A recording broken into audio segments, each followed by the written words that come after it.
Football Tribe UG channel. Robert Kesakos is your usual suspect. Welcome back to yet another live broadcast on your favorite football updates channel. It's a pleasure to be back on this beautiful Thursday night / evening as we follow updates from the UEFA Europa League. It's 20 minutes past the hour of 11 p.m. here in Kampala, Uganda. For those of you that shared messages of concern, I'm getting better. Did get some medication earlier on today, and my speech or ability is improving, at least as we go through.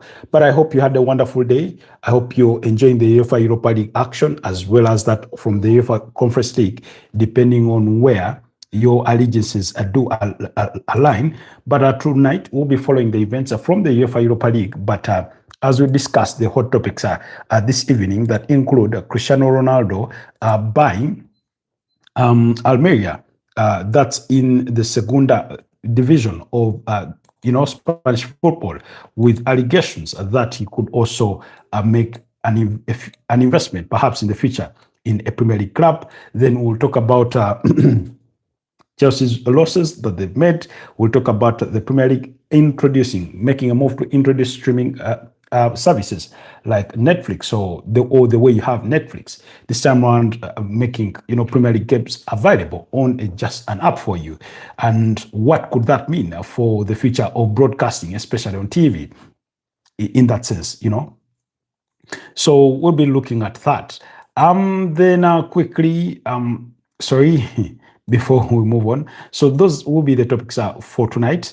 I'm trying to see if I can get a feed for the Crystal Palace game and see whether I can keep tabs on that one as well, because for now, my focus was with the Nottingham Forest game that is still goalless against Fenerbahce. They're in the reverse fixture of the UEFA Europa League playoff. The first leg having ended in favor of Nottingham Forest, winning that game by 3-0. Omari Hudson has looked a bit sharp so far in this game, albeit Nottingham Forest are yet to find the breakthrough. So let me see if I can find some of those UEFA Conference League, game between Crystal Palace and Monster. But yeah, then we'll also talk about Chelsea's losses according to UEFA financials. We'll get to talk about Benfica coming back to jump in defense of their right back in Gianluca Prestiani in the wake of new reports. We'll talk about Nicolas Otamendi's brothers in the continued debate or discussion about racism. Jesus Christ. The feed I have is supposed to be showing me Crystal Palace, but instead they have given me some different game. But anyways, hi Pedro, how are you doing, my brother? How has been your day? Are you doing better? Perhaps you'll give us more insights about Almeria as a club and a little bit of their history in the wake of Cristiano Ronaldo acquiring a stake in the club that is currently, I think, third on the Segunda table.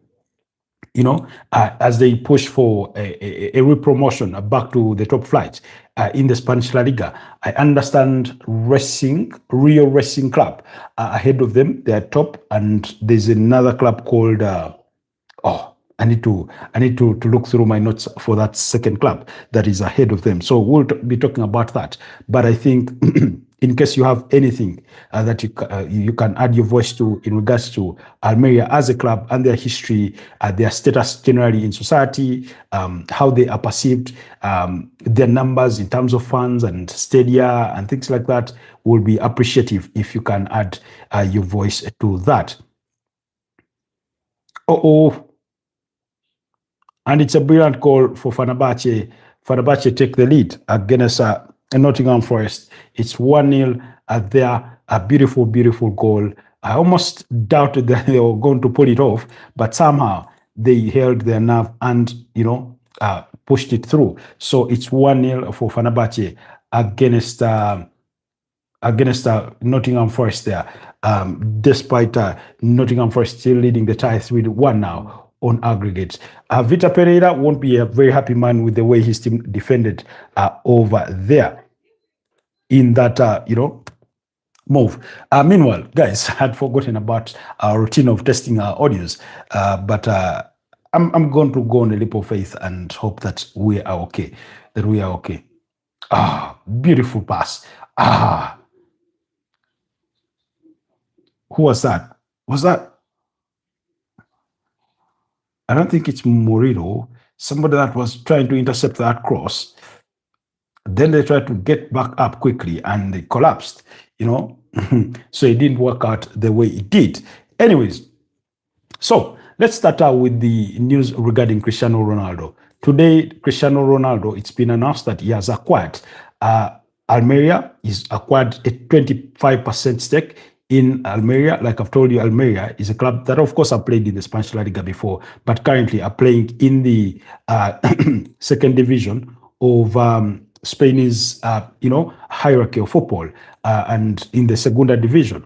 So he's acquired a 25% stake in the club through his subsidiary, that's CR7 Sports, and which I believe is a great move. I know, last I checked, he was being given a stake in Al Nassr for him to invest in Saudi Arabia football, something that he said he really, really wanted to do, and because of the kind of direction that Saudi Arabian football is taking, and that's where his interest largely comes from. So in the aftermath of, or in the wake of taking a 25% stake in the club, Cristiano Ronaldo said, "It has been a long-time ambition of mine to contribute to football beyond the pitch. UD Almeria is a Spanish club with strong foundations and clear, excuse me, and clear potential for growth. I look forward to working alongside the leadership team to support this club's next phase of growth."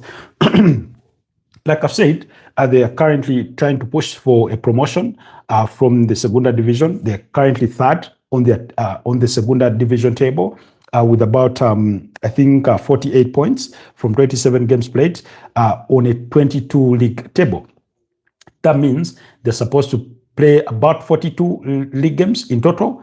Then ahead of them is Rio Racing Club as well as Castelloni with 50 points and 49 points respectively. So you can see they're not too far off the top spot. I think they have a game either is it today or tomorrow against Albacete. Yes, that team that knocked out Real Madrid from the Copa del Rey before they lost to Barcelona by 2-1. I think it was at the quarterfinals of the same competition. So that's the competition they are in. Now, quickly, Pedri says Almeria is a very well-managed club, produces many talents and sell.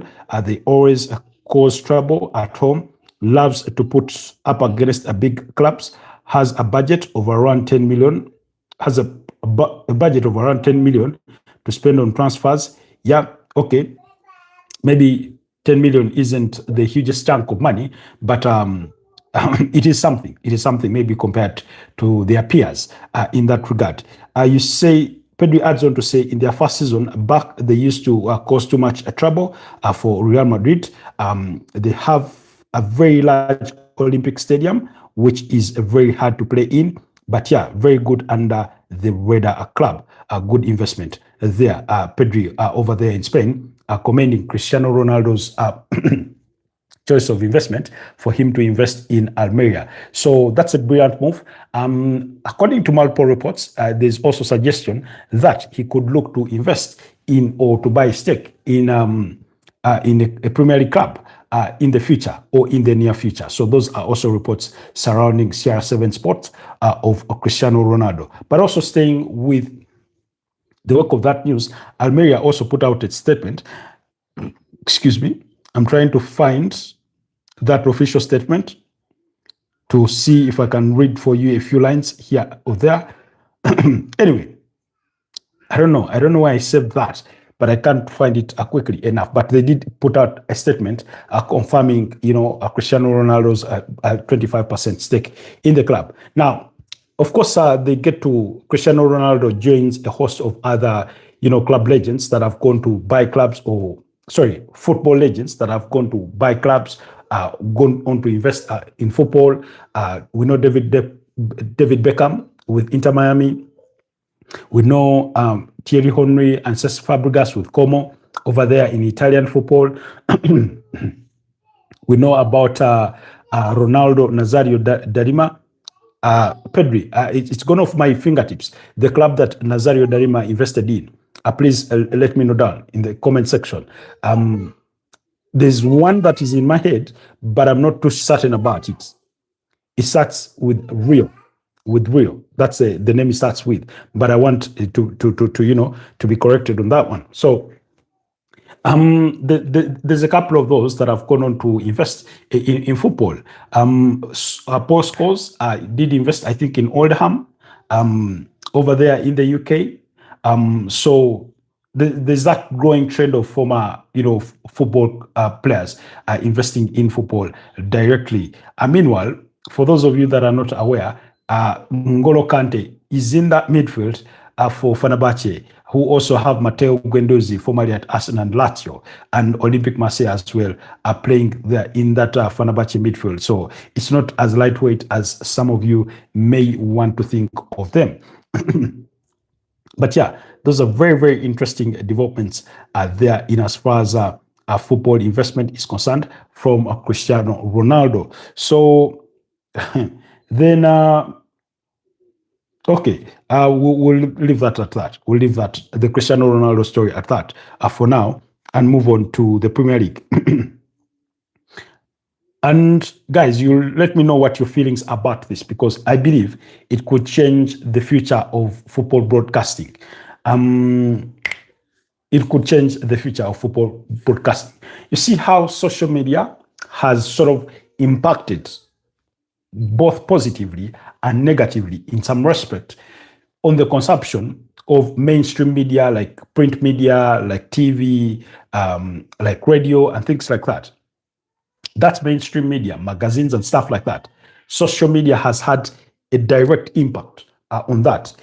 In fact, when you go among Gen Zs and a good part of millennials, a lot of people are consuming their content or their information.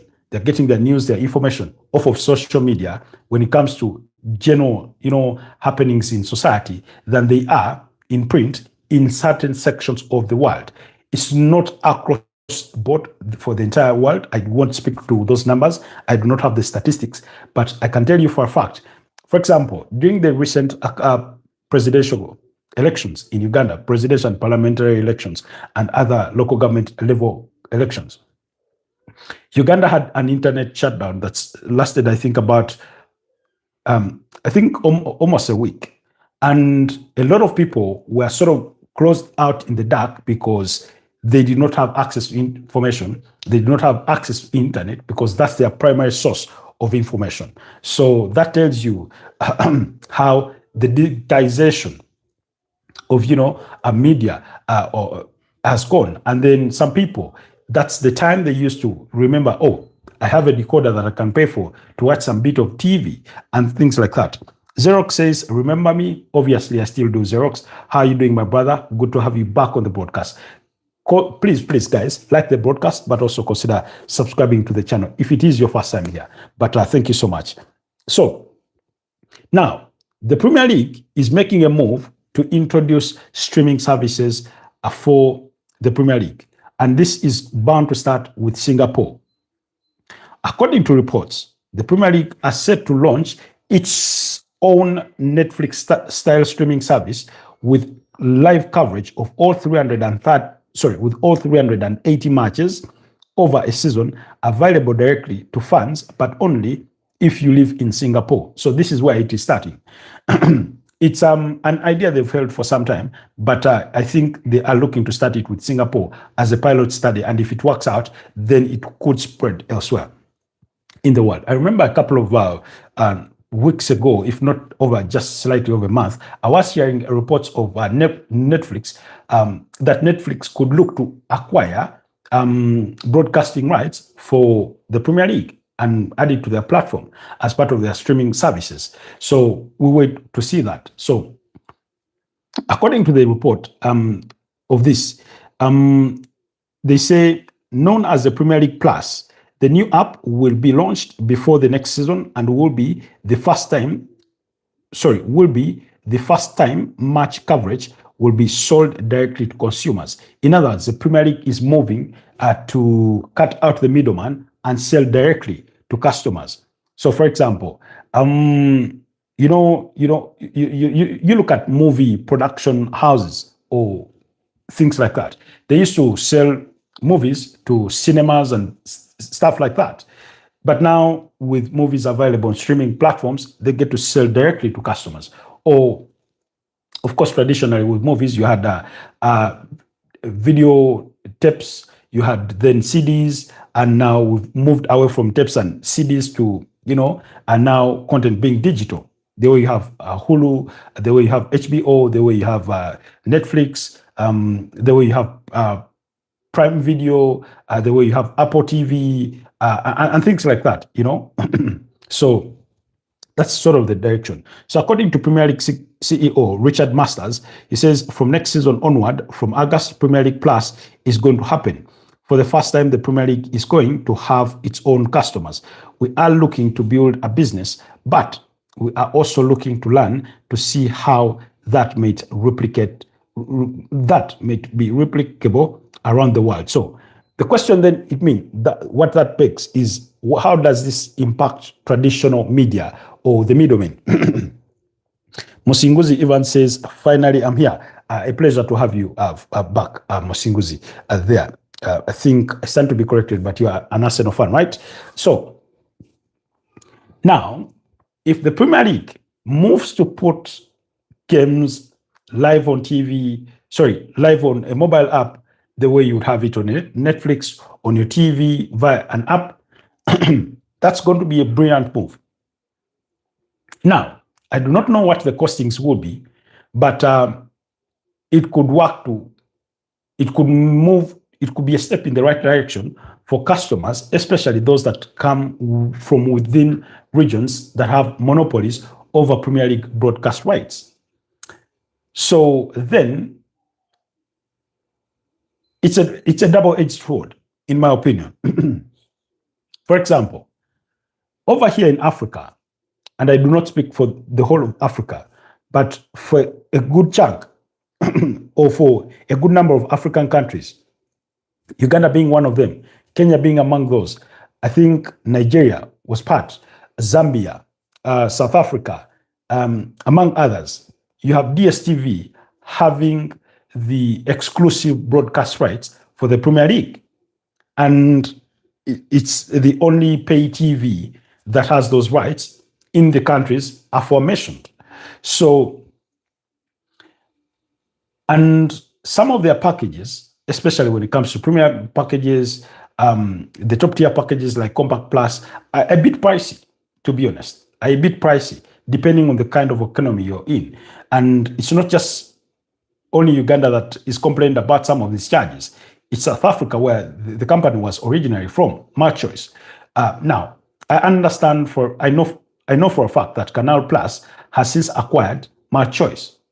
And I think, I stand to be corrected, but I think the formalities of that deal have since been, made clear and put in place, because last I checked, the Uganda Communications Commission here in Uganda, that in charge of media, issued a publication where they were notifying the public of the change of ownership about MyChoice Uganda to be taken over by Canal Plus, which is a French company, a streaming platform and things like that. They also run cable internet here in Uganda, cable internet services with Canal Plus. So, it's called Canal Box. It's called Canal Box. So what basically that would mean is that you, a fan, just like me, would pay a particular set of fees, maybe let's say $10 per month, and you'd have full access via a mobile app or a TV app or a computer app, that's a desktop app. You'd have access to 380 Premier League games via one app, with a specific dedicated channel to Premier League. Now, if that were to be affordable, with the increasing affordability of internet, when I say increasing affordability of internet, I mean particularly to we Ugandans, And I don't say it is cheap enough or affordable enough. Maybe it's not supposed to be cheap, but it is supposed to be affordable enough. I say that bearing in mind where we've come from as a country. I remember a time when a GB of data was at 35,000 shillings. And then when we made strides in the right direction, it moved to 25,000. Still very expensive. And at some point around 2016, we had the introduction of Vodafone in the market, who put a GB of data at about 10,000 shillings. Even that in itself was still very expensive. But in the last almost 10 years, coming on 10 years now, a decade now, that cost has moved down to more than 4 times.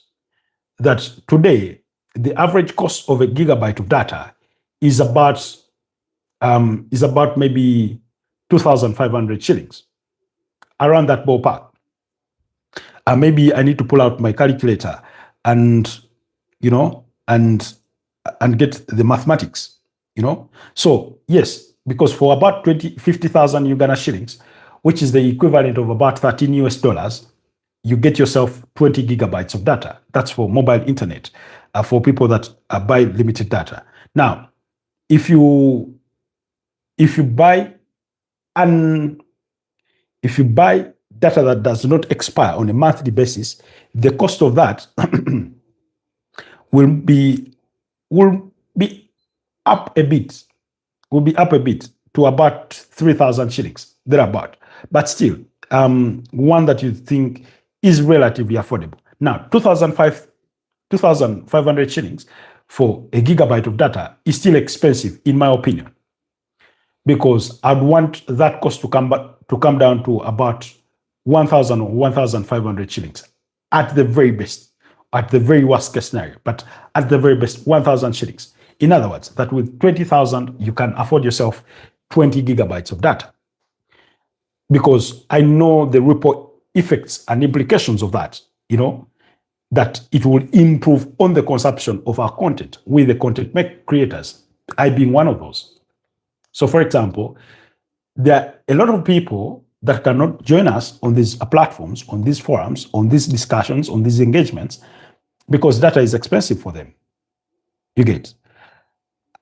I'll give you an example. With my ISP, I pay about $26 or $27 per month for Wi-Fi, which is unlimited.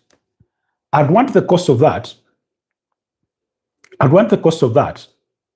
to come down to the region of about $15 from $27. So in other words, I want about $11 chopped off further off of that kind of service. Now, I speak for myself with my ISP, but there are people who are paying relatively about I think about $20 for unlimited, internet via cable or fiber per month. And that is, I think, with companies like Savannah, companies like Canal Box, and things like that. Of course, the services are graded. Fenerbahce could not capitalize on our opportunity to score to, make it 2-0. So, of course, their companies, those services come graded. So, for example, mine is about 100 Mbps. That's the service offering that my ISP renders. Of course, when you pay higher, you acquire better speeds and things like that. Timari says, I'm here. Good to have you here, Timari. Always a pleasure to see you around. So I think, first of all, it's a good move by the Premier League to get closer to the customer. Some people used to have always criticized us. Oh, you guys support the Premier League, and yet these people don't know you. You're not connected to these clubs and things like that. There's that cliche of an argument, especially on the African continent. What people forget is that we pay to access the Premier League. In other words, the respective clubs that a lay fan like you and I support, his club gets to directly benefit from them. How? Let's say you watch your football via DSTV. For you to have access to that, you must have paid a subscription fee, whether it is within your household or at a bar. That bar pays subscription to DSTV. DSTV is simply a middleman, a businessman who gets a bit of a cut off of what they've already paid for a license to acquire from that. It's what they pay to the Premier League that clubs get at the end of the season in the form of broadcast revenue. So you cannot tell me otherwise. I've since now, gone beyond those childish arguments. But when you put that to the side,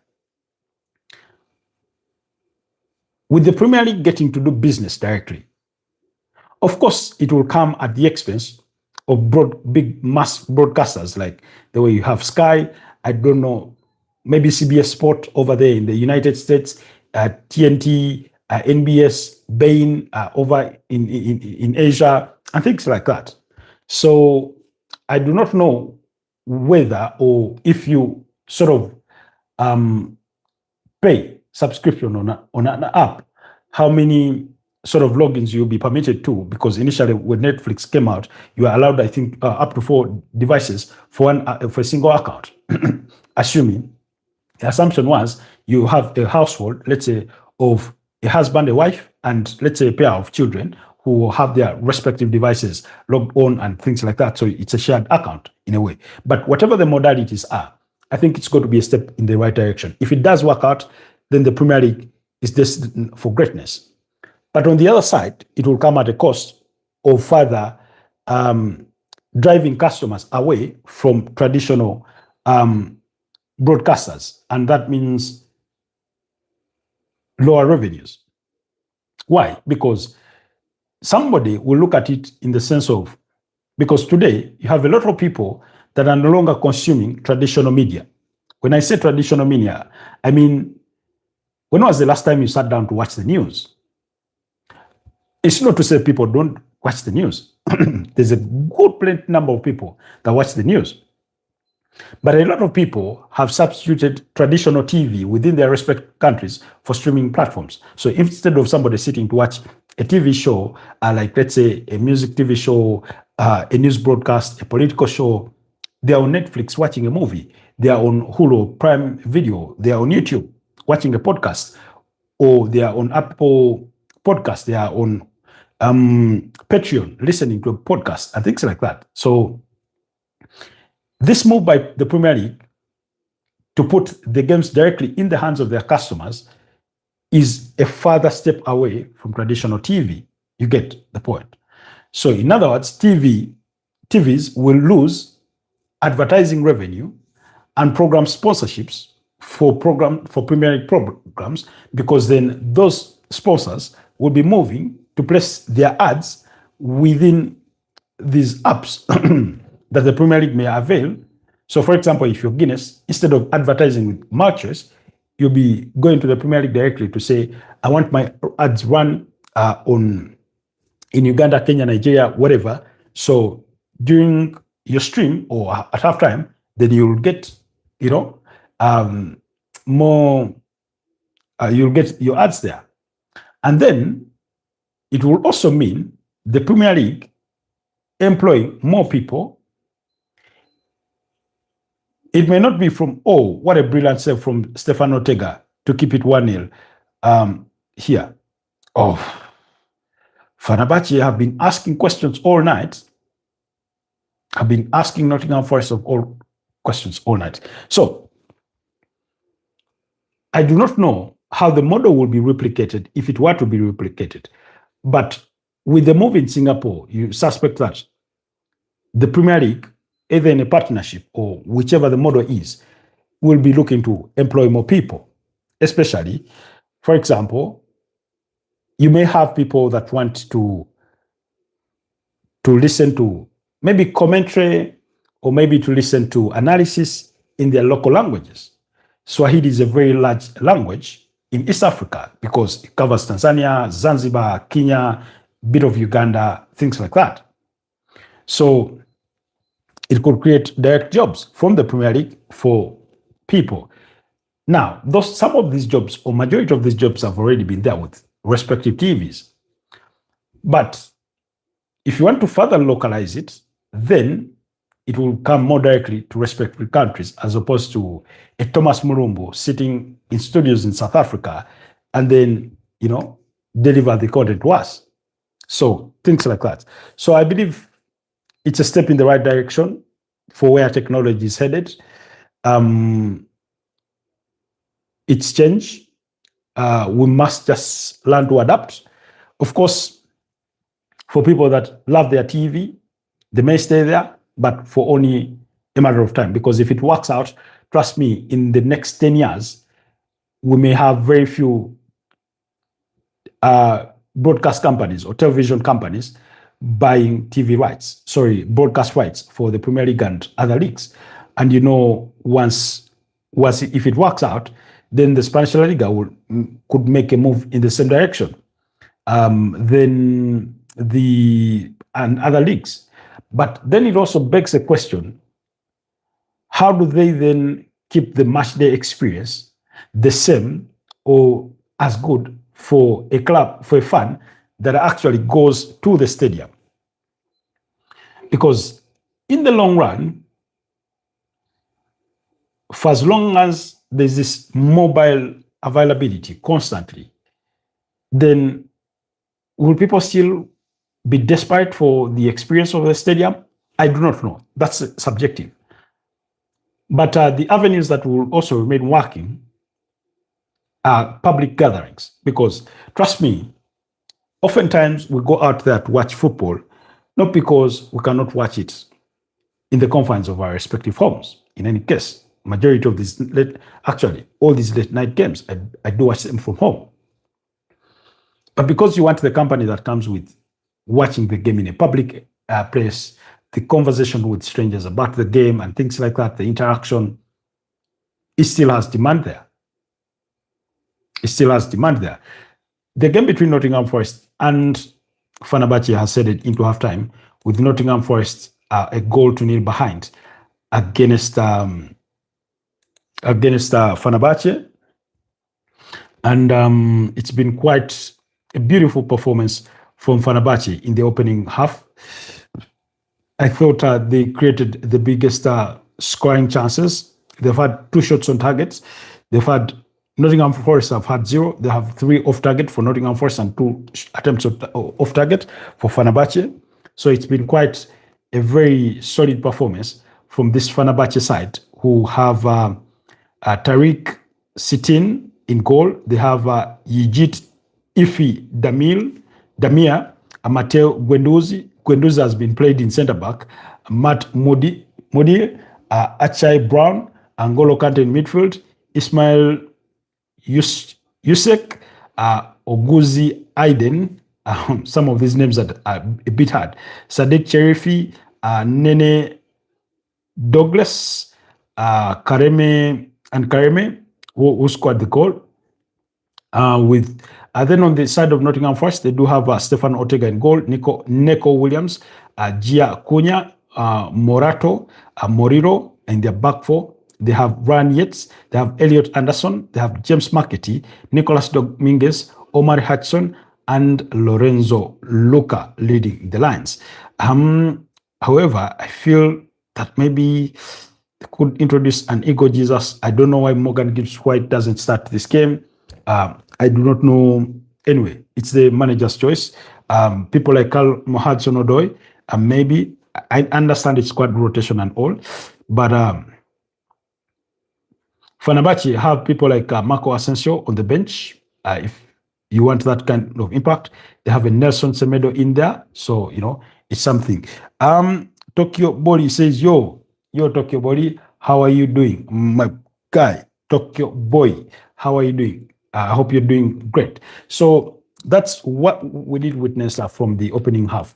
There, Nottingham Forest a goal to nil behind, but they're still ahead on aggregate by 3-1. Given what we did watch yesterday for Juventus and Galatasaray in the 90 minutes, I could say a comeback is very, very possible. John Abiero is back with us. Hi, John. How are you doing, my brother? So that's the move by the Premier League. They are looking to put the Premier League games on streaming services, the way you have Netflix and things like that. So, keep that in mind. It's a move by the Premier League. They want to test it out in Singapore, and then after that, it will spread elsewhere. We've also talked about Cristiano Ronaldo acquiring a 25% stake in Juventus. Sorry, in UD Almeria, the Spanish club in the Segunda B. John says, I'm fine. Tokyo Boy says, just checking on you. Night Pro, Fina eats, drink, play, game. Just got home from work. I streamed too, so check me on out. All right, thank you. I will do. Once I find the time. But thank you so much for always squeezing in a minute to give us to render us your precious time, even though you just returned from work. But I hope it was a fruitful day at work for you.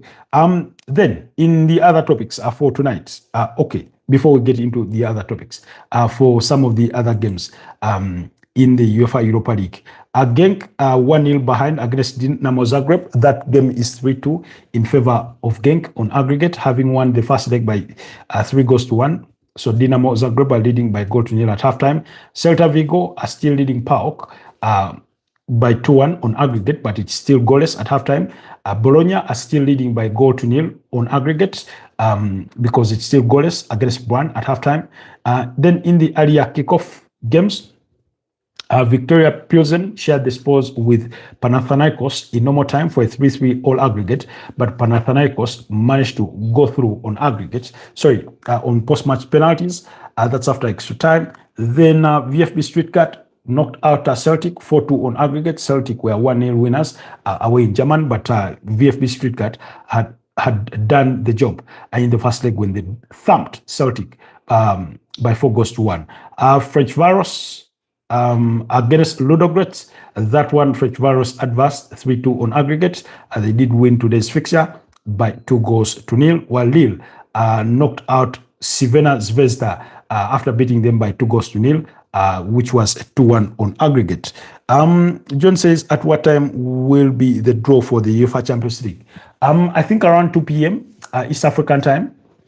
I suspect that's when the UEFA Champions League draws will be drawn, because according to the UEFA website, the draws will come at around 12:00 hours. That's something like European Central Time, something to do with that. So around 2 p.m. East African time. That's when the draws will be made. But I, for one, I don't know. Okay, let's speak first about the UEFA Champions League draws.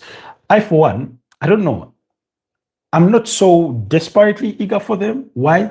Perhaps because I already know how they are going to play out, not in exactness of terms, but I think we know what the options are for the teams that finished in the top 8, because the manner in which the draws were conducted, they're sort of preset in a format where a team that finished within the top 8 can only face can face an either or from the playoffs. What do I mean by that?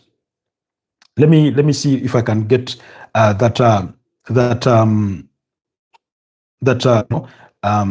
image here, right, so that I can read it out for you the way I suspect it could play out. Oh, where did I put that? I thought I'd saved it somewhere. But anyway, let's check online, because we expect things to play out a certain way. I'll give an example. So, for example, Real Madrid can.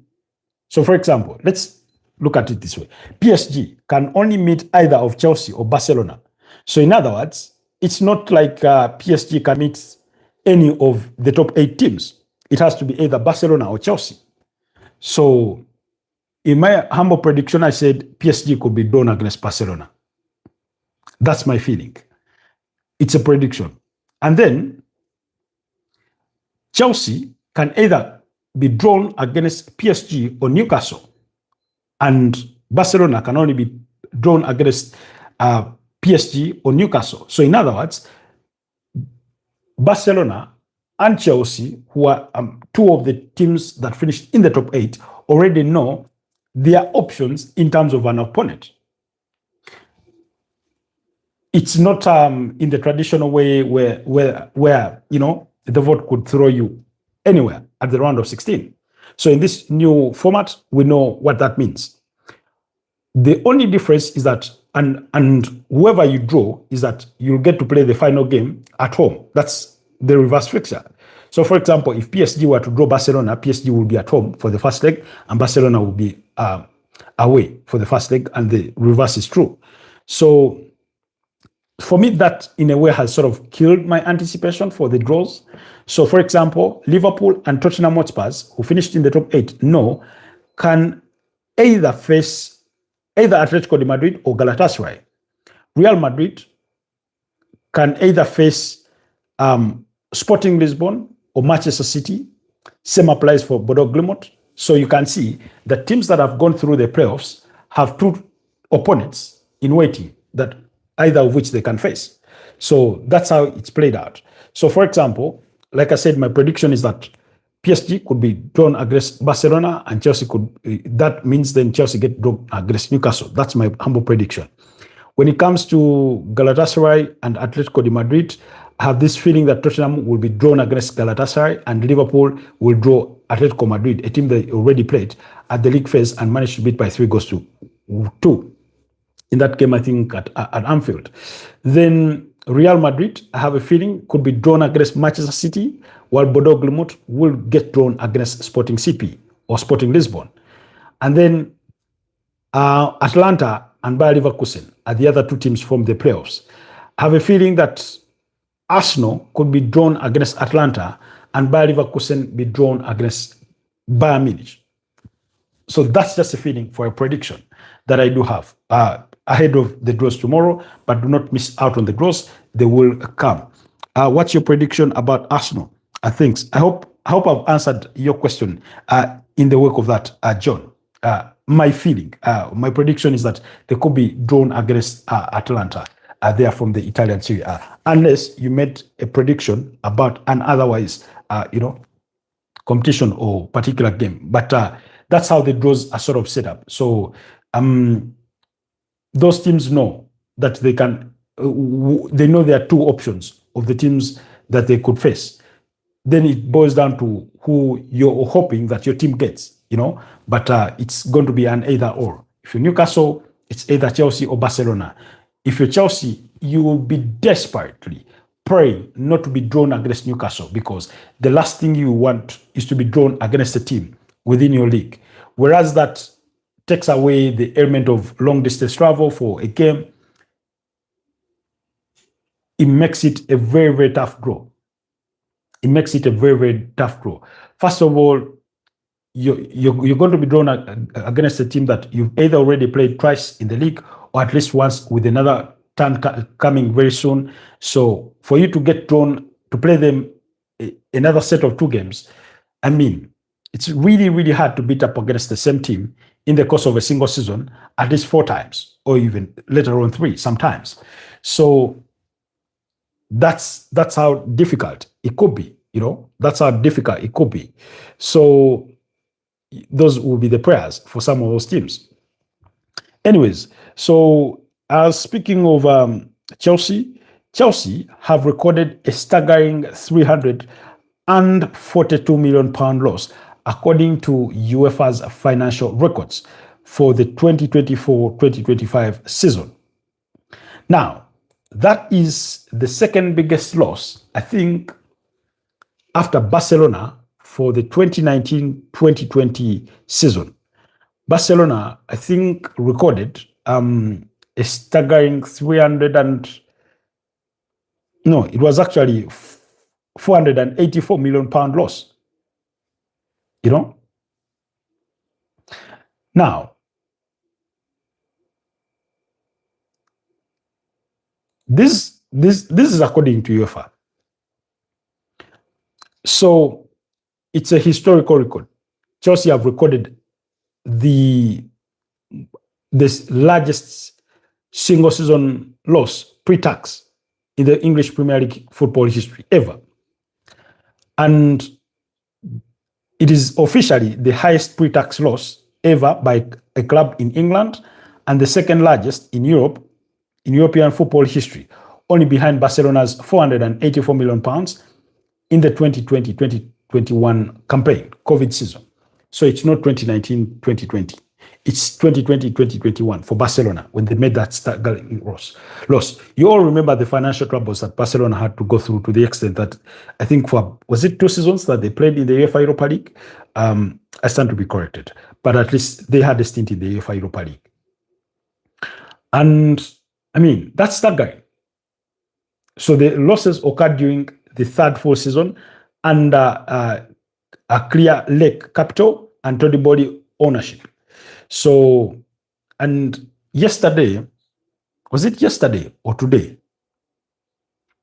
I think yesterday, we were speaking in a forum on TikTok about the Chelsea project and the ownership of how they've gone about the different models of, recruiting players and spending. Somebody made a statement recently about Chelsea that they often go in the transfer window blindly. Like they'll just acquire whatever good a player there is on the market, specifically young players. And the goal for them was, I think, to sieve out. So, for example, if you have 4 right wingers over 2 seasons, you sieve out who are the 2 that are good enough to stay, and then move on the other 2, either with the profits or at the same price almost, in avoiding loss. We know that Chelsea, under that new ownership, are the ones that opened up the can of putting players on very long-term contracts. These are 7, 8, 9-year contracts and things like that.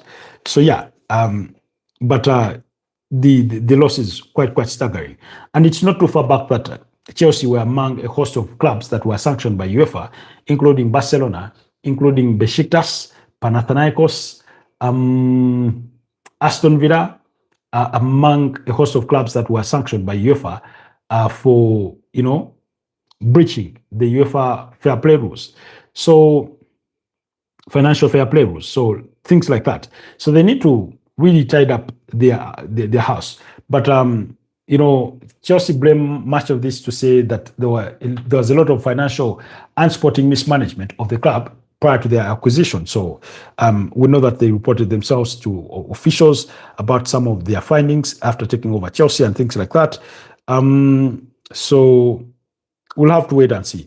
But Begdad Egbadi was at one time leading, Chelsea's transfer business and things like that. So he's the one that came out to say that Chelsea were not a well-run club on the commercial and sporting front. So we'll have to wait and see how things or how matters play out in that regard, in the wake of those reports. But yeah, Chelsea recorded a staggering loss. Not many other, of course, clubs record losses. It's not a new phenomena, but you do suspect that they need to put their house in order soon rather than later. And the reason as why they were not sanctioned in the Premier League is because the Premier League allowed them to record revenues from the sale of the women's side, the club, that they sold it to their subsidiary company, Blueco, for £200 million, and then they sold the 2 hotels at the at Stamford Bridge, the 2 team hotels. They sold those for about £76 million. So they registered a £276 million revenue on their books, and the Premier League accepted that. That's why Aston Villa made the same move. Meanwhile, at halftime, Nottingham Forest are making a host of 4 changes. Ola Aina is coming on, Ibrahim Sangali in midfield is coming on, Callum Hudson-Odoi is coming on, and Igor Jesus. They are all coming on for Nottingham Forest in the second half. I think Vitor Pereira is looking to change to his fortunes.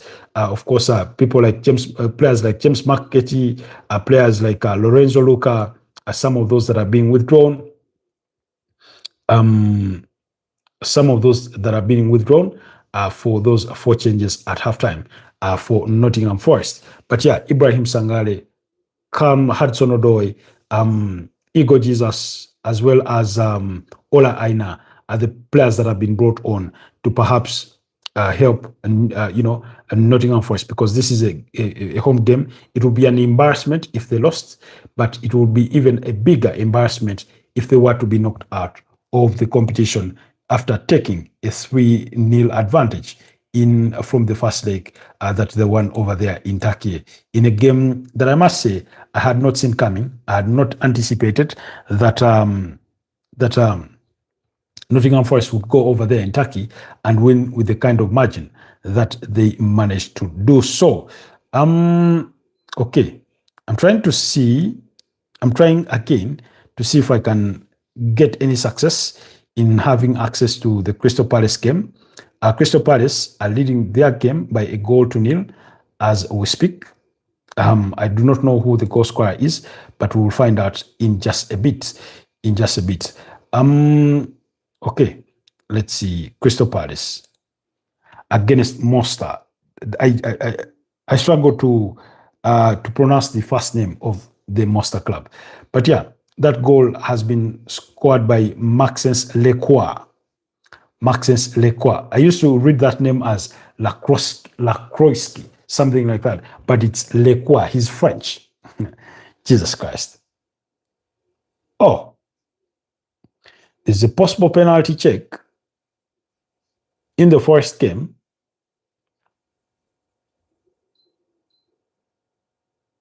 Oh, it's a penalty. It's a penalty for Nottingham Forest. Sorry, for Fenerbahce. And it's 2-0. 3 minutes into the second half, and Fenerbahce have made it 2-0.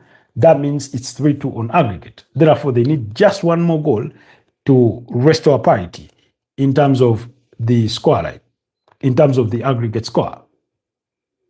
Aktokoglu, the goal scorer from the first half, is the goal scorer here. Oh, beautiful taken penalty. Stefan Ortega sent in the opposite direction. Well taken penalty.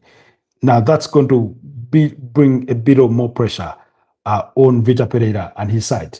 Remember, Nottingham Forest went in the summer and spent as much as they spent on players like James Marketing, players like Omari Hudson, Danny Ndoi, Karim Wendo, who has since been loaned out to Eintracht Frankfurt, brought in the likes of Douglas Luiz on loan from Juventus, now currently at Aston Villa, the likes of Alexander Zichenko from Arsenal on loan, now at Ajax.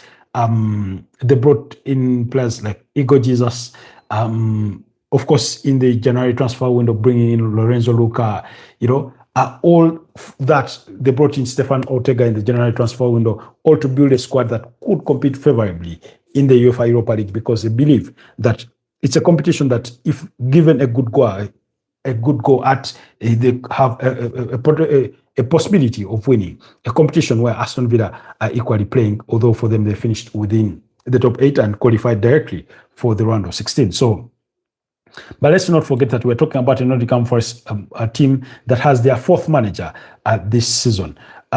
Meanwhile, in the UEFA Conference League, AZ Alkmaar are leading up against FC Noah by 3-0 and 3-1 on aggregate. Crystal Palace are currently leading Monster 2-1 on aggregate, because the first leg ended in a 1-1 draw. Meanwhile, Nottingham Forest were almost close to pulling one back in this game. Somebody failed to pass to Igor Jesus. That's a poor decision made. Vitor Pereira. Then Lauseni at 2-1 behind against Sigma Olmok, and then Lech Poznan is still goalless against KUPS, and Lech Poznan leading that one at 2-0 on aggregate. So That's what's happening. So I think we've talked about a majority of the topics. Our final topic for tonight is Benfica. Benfica won't go out of the news. And it's all for the wrong reasons, unfortunately. It's all for the wrong reasons. They just won't go out of the news. So Gianluca Prestiani's name. Oh, okay. I finally have a feed for the Crystal Palace game, so we'll be following that. Okay, let's first finish the Gianluca Prestiani story. Now, some reports have emerged, according to, I think, a Portuguese outlet, or those reports saying or suggesting that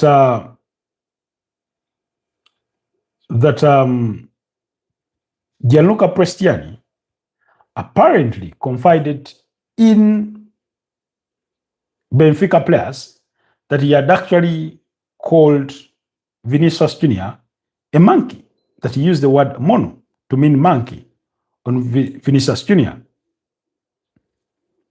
I thought I'd said that story. Oh, that's Jesus Christ. So, as unfortunate as it is, Nottingham Forest yet once again squandering another opportunity. They're going forward much better. So, those reports came out suggesting that Prestiani had, confided in some of his teammates that it's true he had racially abused or discriminated Vinicius Junior. Now, Benfica have come out to dismiss those reports. And of course, they've come out in an official statement to say Benfica categorically denies that the player, Prestiani, informed the squad or the club's structure that he had allegedly uttered a racist insult toward Vinicius Junior of Real Madrid. As he has already made public, the player has apologized to his teammates for the incident that occurred during the match against Real Madrid, regretting the scale and consequences of it, and assuring everyone, as he did from the very first hour, that he is not racist. So that's the statement coming in from Benfica to further defend Gianluca Prestiani. We know that he missed the reverse fixture in which Real Madrid beat up against Benfica by 2-1 yesterday, because he had been handed a provisional ban by the independent committee that were set out to investigate that case. So it's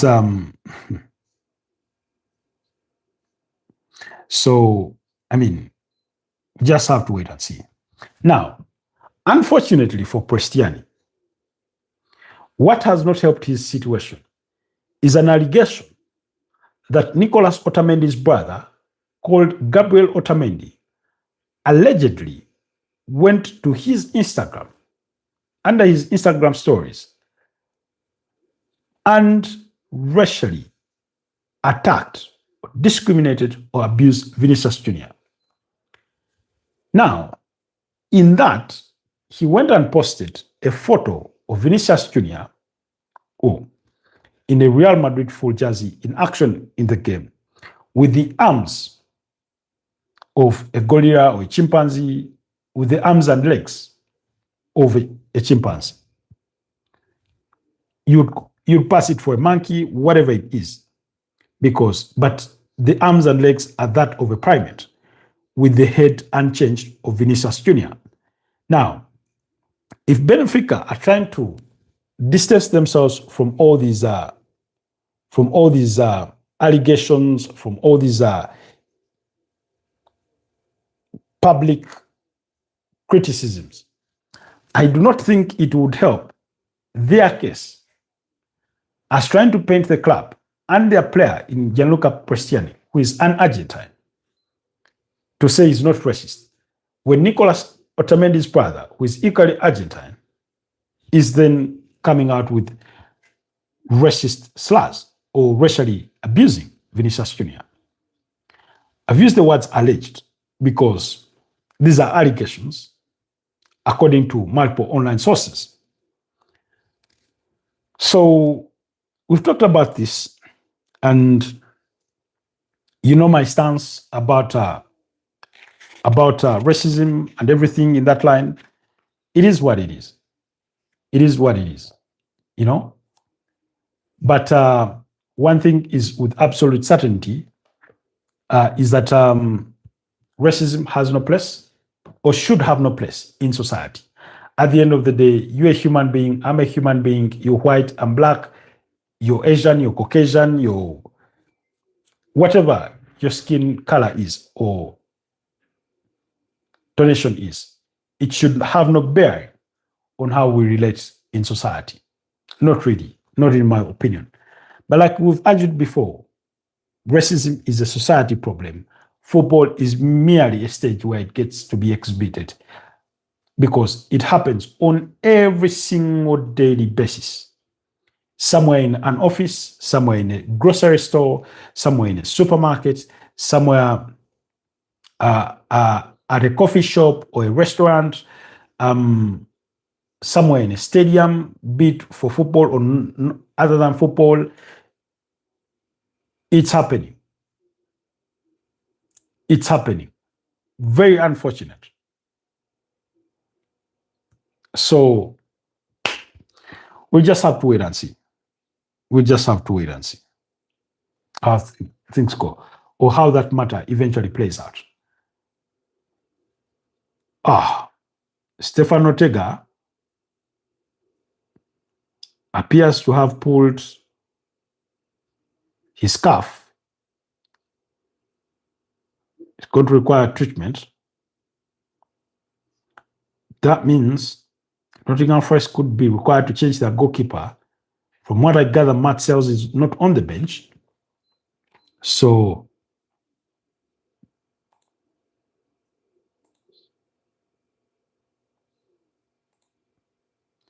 that's not good news.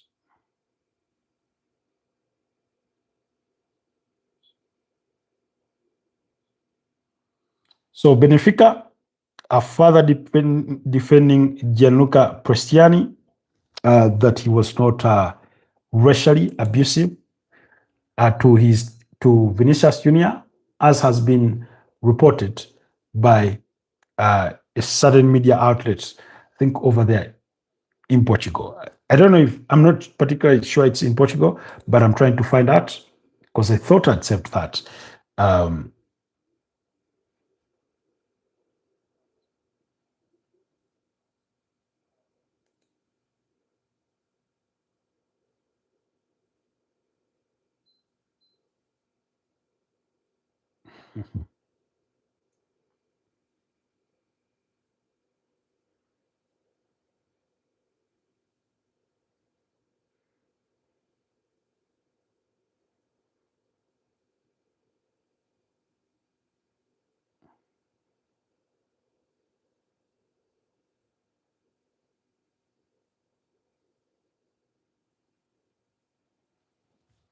Okay.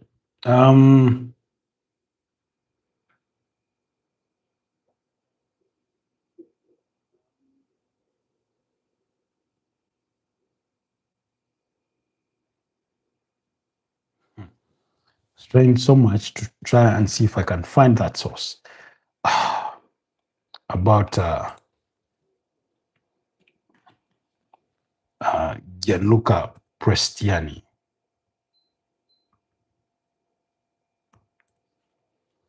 Let's see. Let's see. Yes. This was according to Corriere di Mana. Yes, in Portugal. They are the ones that reported the story of apparently Gianluca Prestiani admitting to his teammates that he had actually racially abused Vinicius Jr. And now that's why Benfica have come out to issue that statement in defense of the player. You know?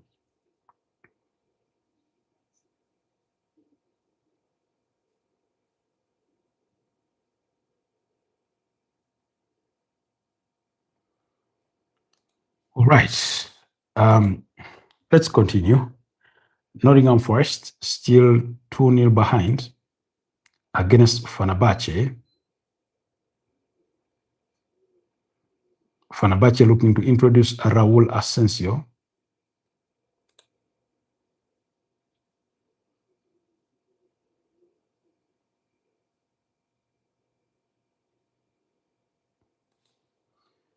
So then Crystal Palace still 1-0 ahead in their game.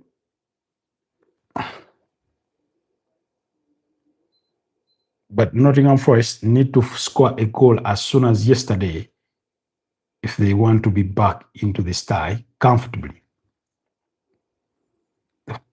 Created some opportunities or chances, but there's a goal in the Crystal Palace game and it's an equalizer. So that brings the tie to level 2-2 on aggregate.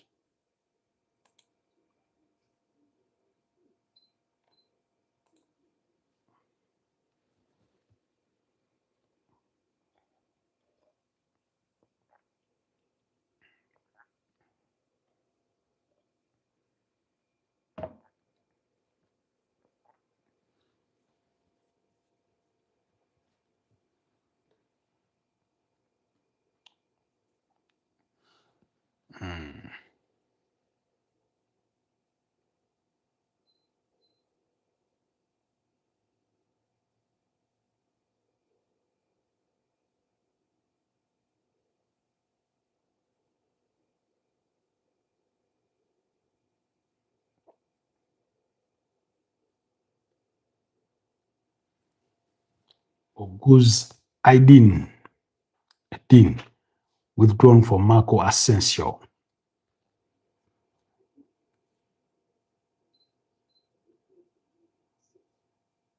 What kind of poor defending was that?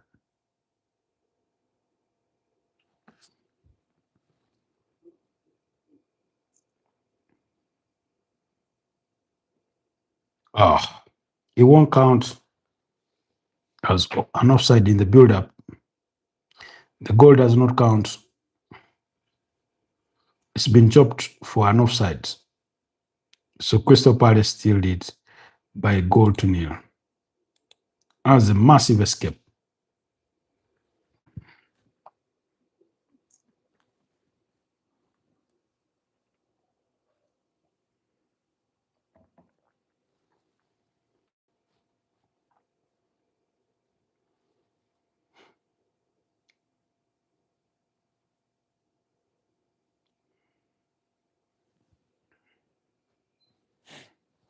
Crystal Palace have really struggled defensively ever since losing their captain to Manchester City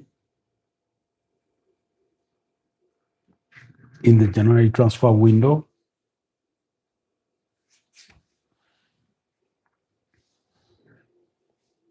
Oliver Glasner recently reminded Crystal Palace fans, and those that care to listen, to remember where they've come from.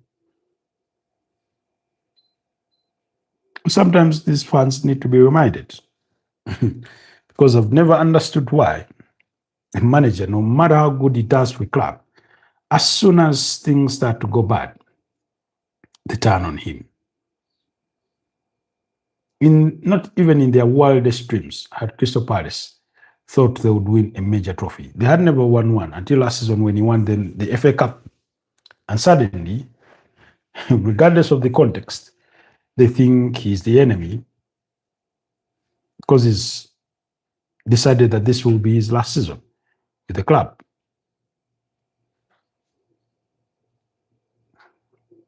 So his relationship with the Crystal Palace fans, or some of them at least, is soiled.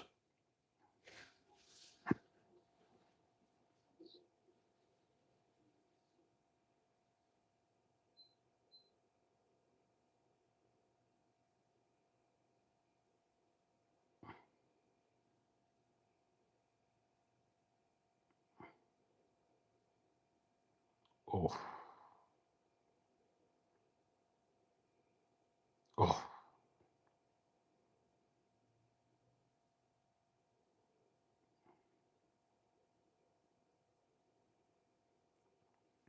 was a bit nasty.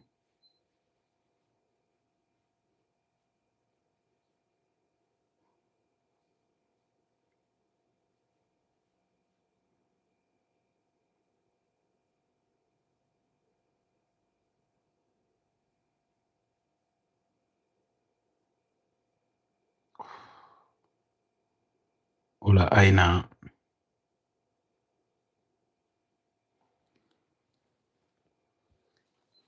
involved in a bit of a difficult or dangerous tackle there.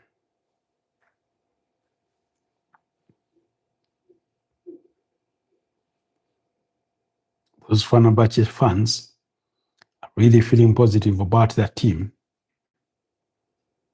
They just need to avoid conceding Fenerbahce and then find a way on the other side to bury it in the back of the net, at least to bring the aggregate score back to level.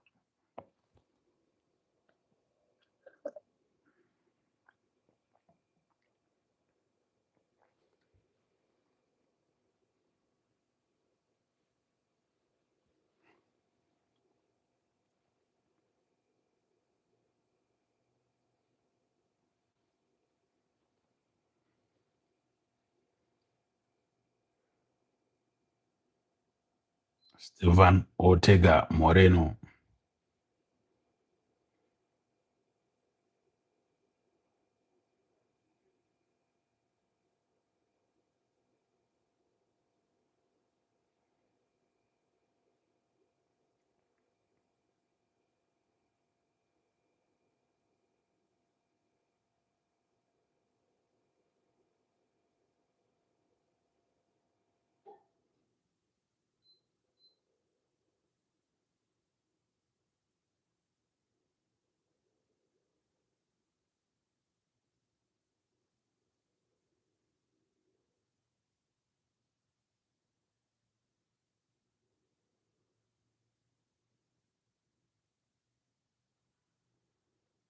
Crystal Palace have withdrawn against Strand Larson for Brennan Johnson.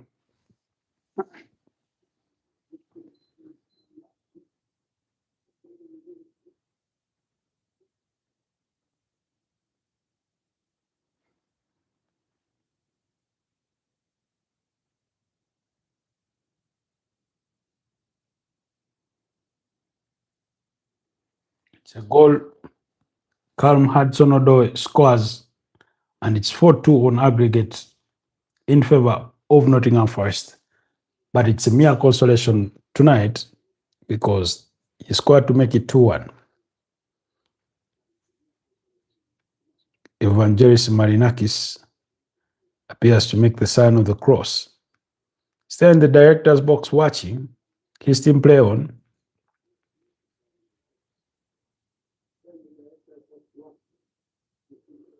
Oh. Beautiful cross from Ola Aina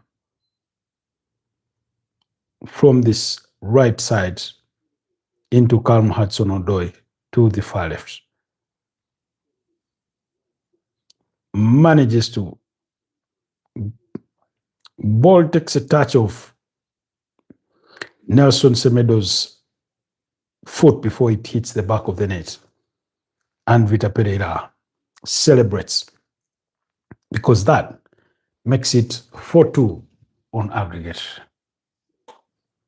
Kylian Mbappe and Matteo Guendouzi cannot believe that all the good work they did up until this point has just been watered down, because now they need 2 goals to just restore parity for the aggregate score.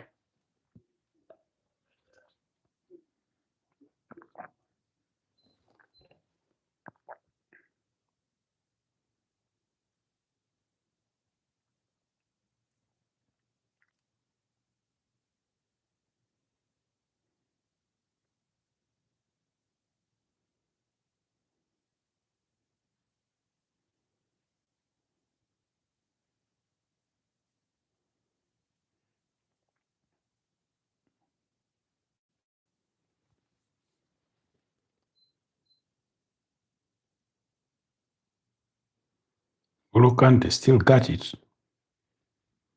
Here they come again. This one could not control the ball in the area. But Elliot Anderson with a timely intervention.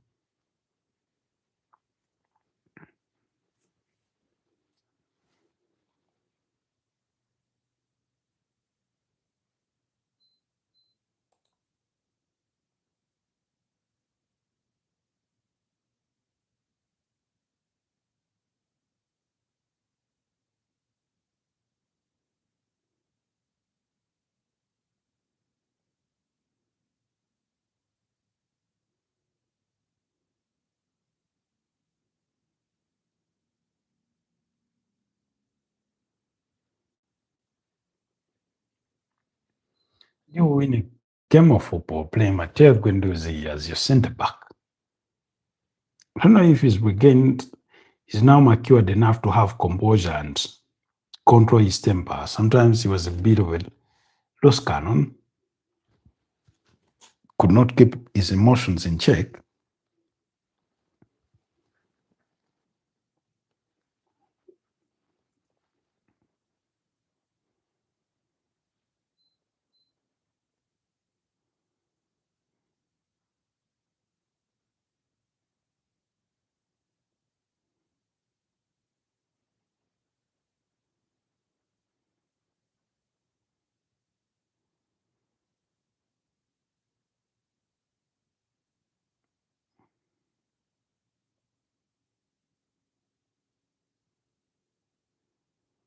Nottingham Forest playing with a little bit of more calm this time round, but they will know that the job is far from done.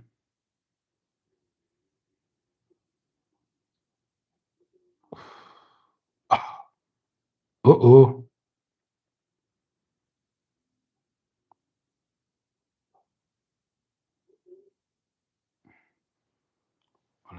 Could not keep that one in.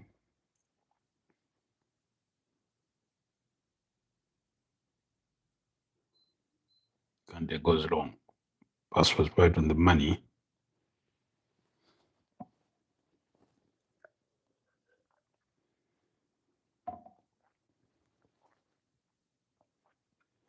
Even Guessant just missed an opportunity to put Crystal Palace 2 up. Remember, he's on loan from Aston Villa.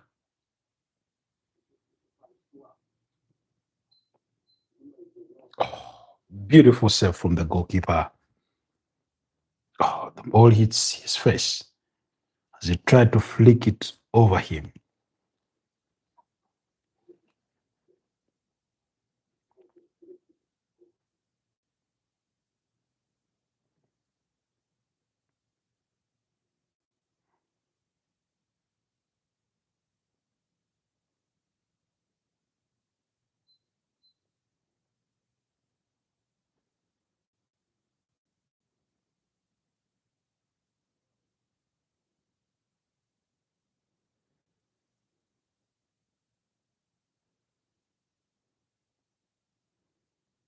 Beautiful interplay here from Nottingham Forest. Here they come again. Couldn't find a way through.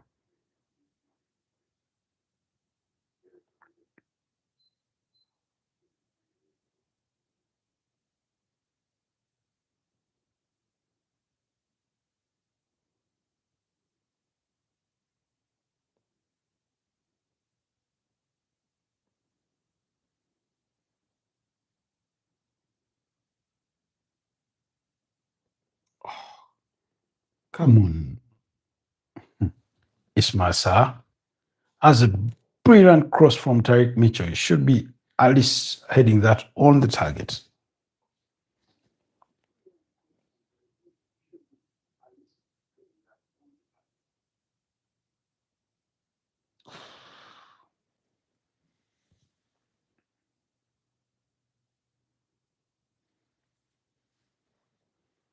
Crystal Palace should be 2-3 up front by now. They're not doing themselves any favors with all those missed opportunities.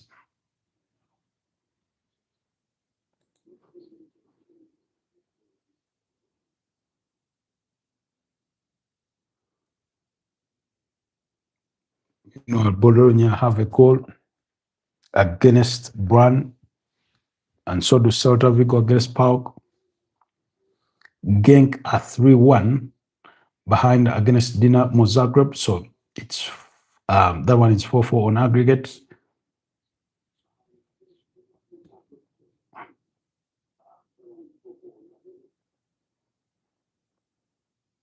Calm Hudson-Odoi tried to bend it in.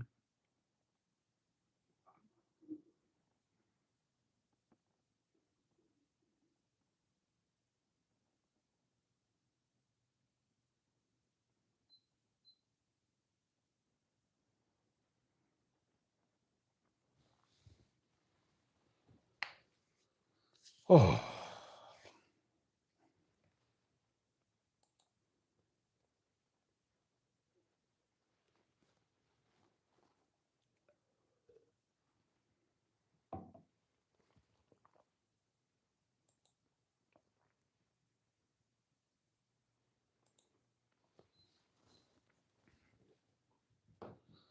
Football is never without drama, so I wouldn't be surprised if Crystal Palace, who have failed to extend their lead, are scored against and suddenly game gets destined for extra time.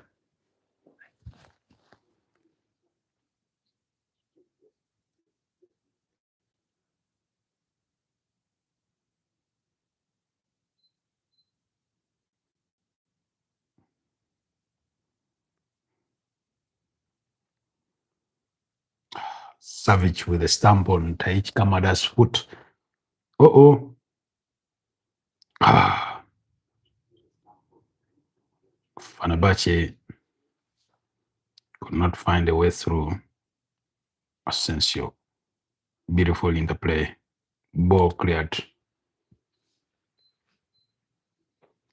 Blue.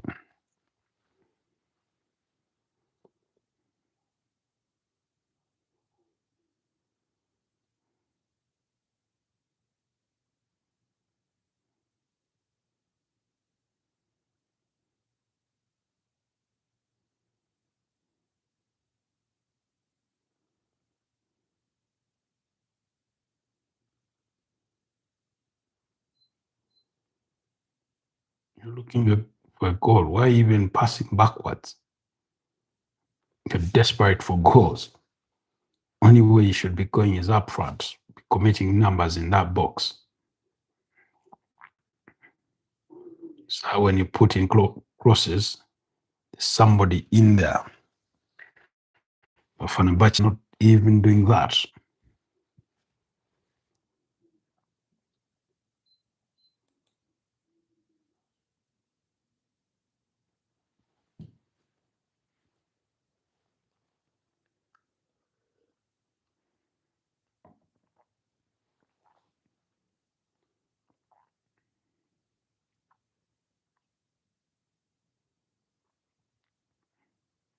Mm-hmm. Brilliant save from the Fenerbahce goalkeeper.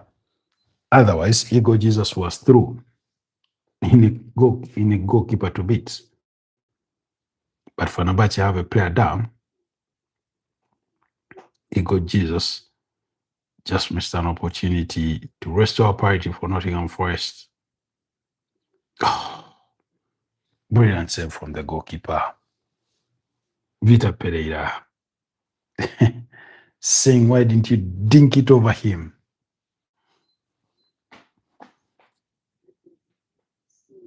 Oh, another brilliant save from the monster goalkeeper. This time around, Ismail Sarr putting him to the test.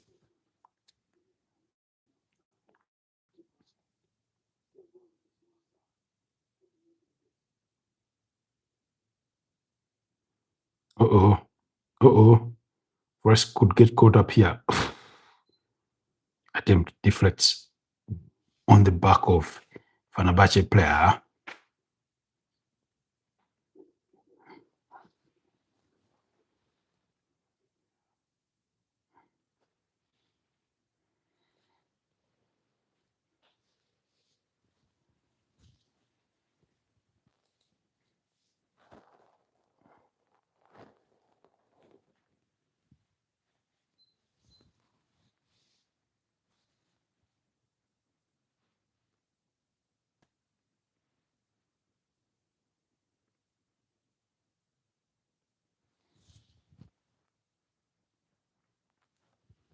don't know if it's a mosquito disturbing me in the back, but whatever it is, we want to see out the remainder of these games. Nottingham Forest game is just under 82 minutes. Crystal Palace, 88th minute.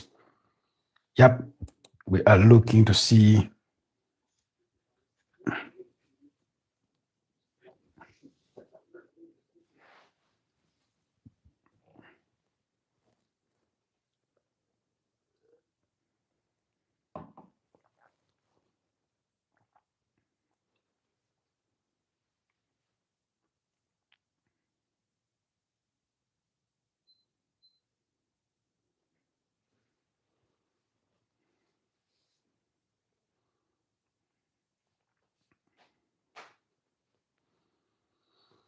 oh,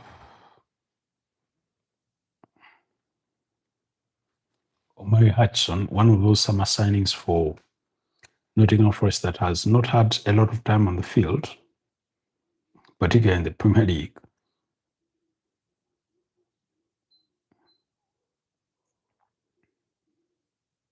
Oh, come on. Oh, I thought that was going to be a penalty. Was there a handball against for Crystal Palace there? Most are trying to ask for a penalty, but the referee waves away all claims. It will be checked. Let's see. Was that a handball by Tariq Mitchell? No, it's his head.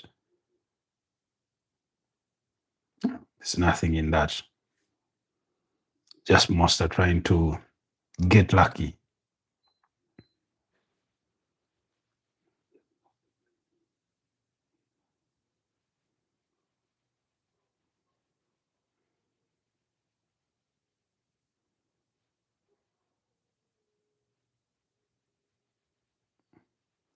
Nottingham Forest looking to bring on Morgan Gibbs White.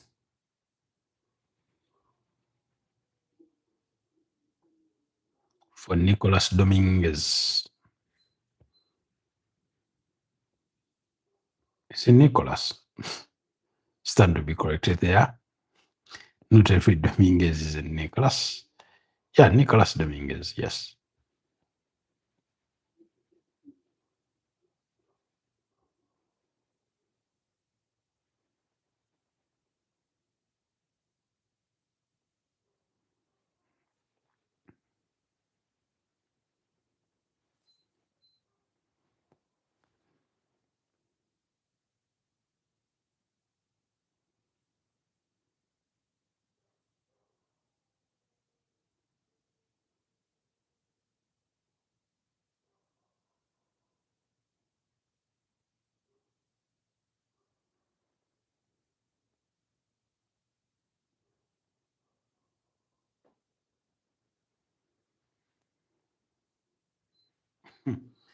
The Forest fan here clad in everything Nottingham.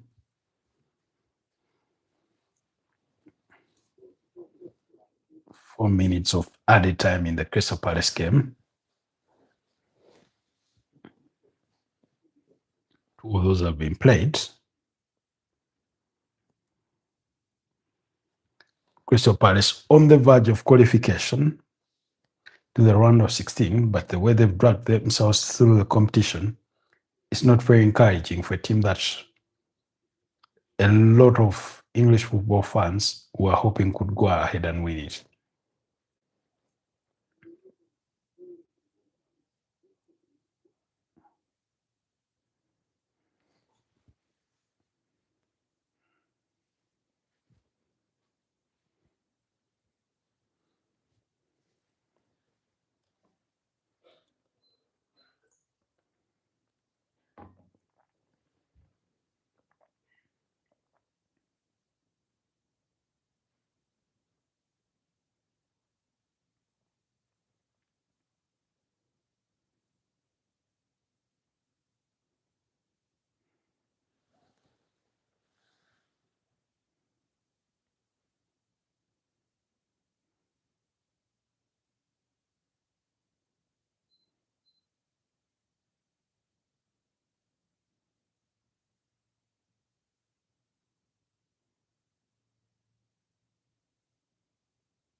Oh, it's a goal for Crystal Palace, 2-0, and they've sealed it.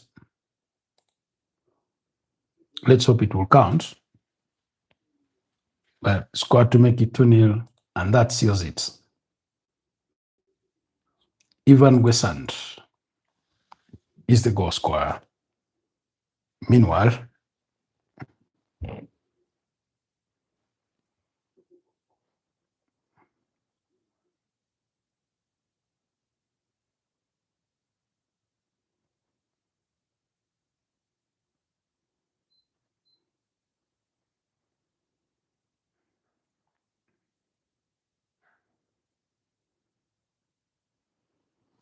beautiful goal.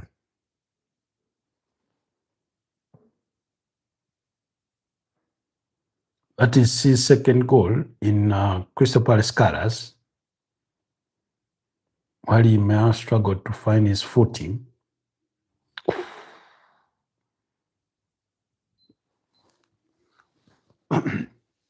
While he may have struggled to find his footing at Aston Villa, he looks quite at home at Crystal Palace.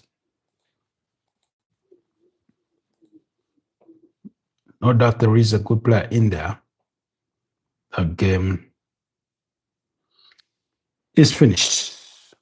Crystal Palace to Monster nil.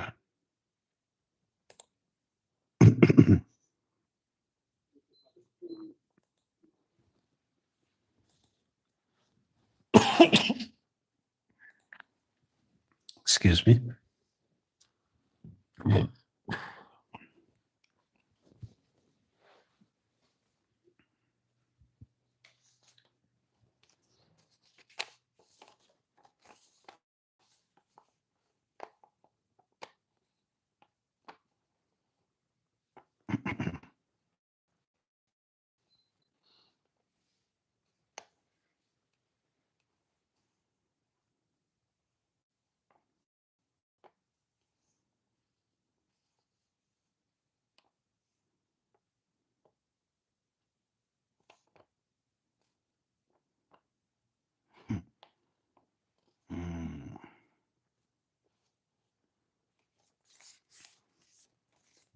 Just looking at my receipt for medication.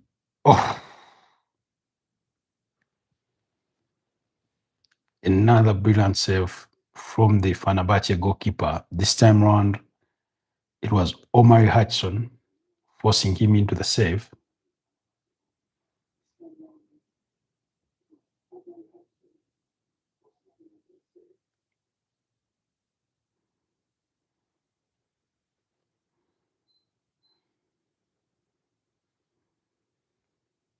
Meanwhile, tomorrow night, which is already today, Friday, the 27th of February,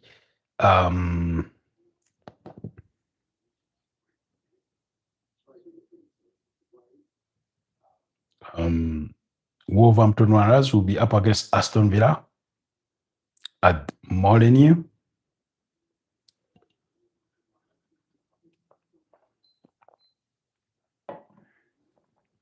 Wolves no longer have anything to play for, apart from causing heartache to other Premier League teams and perhaps their reputation, to avoid going down as a team to be relegated with the least number of points after Derby County a couple of years ago. I think went down with what, 19 or 15 points? One of the two. So that's the only thing they're only fighting for.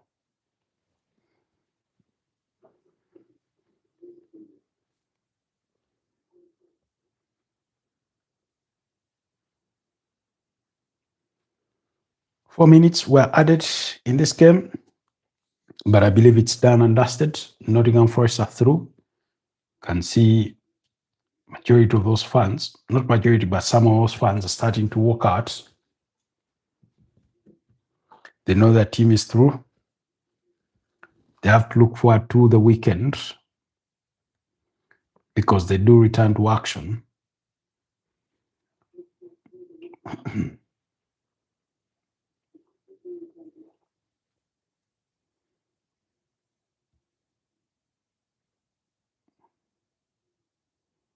Over the weekend, Nottingham Forest will be playing away from home. Will be taking the trip to the Amex Stadium to play Brighton and Hove Albion on Super Sunday in the 3 early kickoffs that include Tottenham away to Fulham in a London derby, while Manchester United will be at home against the stud Crystal Palace. Man United having rested the entire week and Crystal Palace having to play on a Thursday night. So I think they won the first leg by goal to nil. Was it a goal to nil? Bruno Fernandes. And then Arsenal will come in the late kickoff at 7:30 p.m. Sunday. Then you'll have Saturday. The late kickoff is between Man City away to Leeds. Man City, my expectation is that they will thrash Leeds. Leeds play the kind of football that Man City would relish. A bit of open, not very conservative.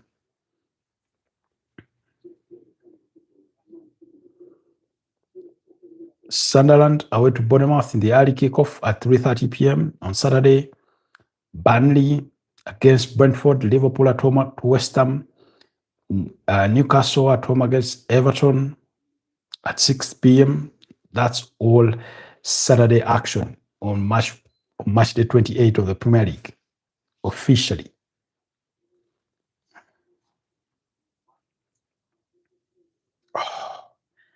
That slight deflection from Nelson Semedo made quite the difference for Nottingham Forest's consolation goal tonight. But they did most of the biggest work in the first leg. Even though they've had eventually to call on to some of the big guns to come on here and help them quite a bit.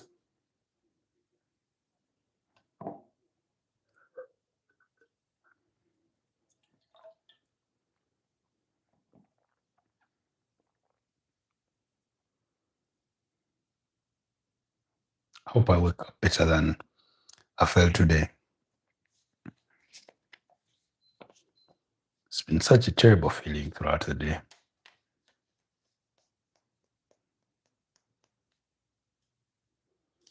Vitor Pereira, quite pleased with his team's performance.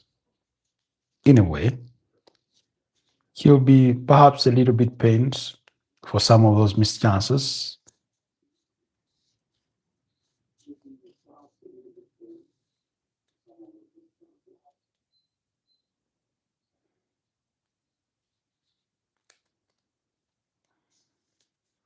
It's game over.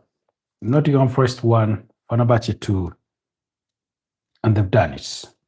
And we are done with the broadcast. Thank you so much, John.